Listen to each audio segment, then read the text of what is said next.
আওয়ামী লীগের রাজনৈতিক পতন হয়েছে, দাফন হয়ে গেছে দিল্লিতে। সেই আওয়ামী লীগ বাংলাদেশে আর কোনোদিন রাজনীতি করতে পারবে না।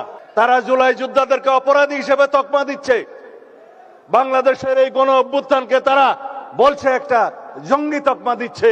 বাংলাদেশে নাকি জঙ্গিবাদের মধ্য দিয়ে তাদের রাষ্ট্র ক্ষমতা ছিনিয়ে নেওয়া হয়েছে। এর চাইতে লজ্জাস করার কিছু নেই।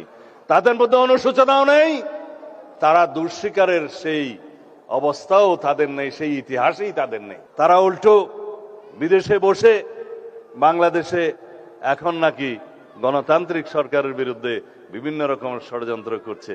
আওয়ামী লীগের রাজনৈতিক পতন হয়েছে, আওয়ামী লীগের রাজনৈতিকভাবে নিপাত হয়েছে, নির্মূল হয়েছে, দাফন হয়ে গেছে দিল্লিতে। সেই আওয়ামী লীগ বাংলাদেশে আর কোনোদিন রাজনীতি করতে পারবে না। রাজনৈতিক দল হিসাবে আওয়ামী লীগের বিচার দাবি করেছি আমরা, আপনারা দাবি করেছেন, তদন্ত পরিচালিত হচ্ছে। ইনশাআল্লাহ খুব শিগগির রাজনৈতিক দল হিসেবে সেই রাজনৈতিক দলকে বিচারের কাঠগড়ায় নিয়ে যাওয়া হবে। সংবিধানের 47 আর্টিকেল অনুসারে আইন সংশোধন করা হয়েছে, সন্ত্রাস বিরোধী আইনে আছে, আইসিটি অ্যাক্টে আছে, রাজনৈতিক দলের সংগঠনের বিচার করা যাবে। সুতরাং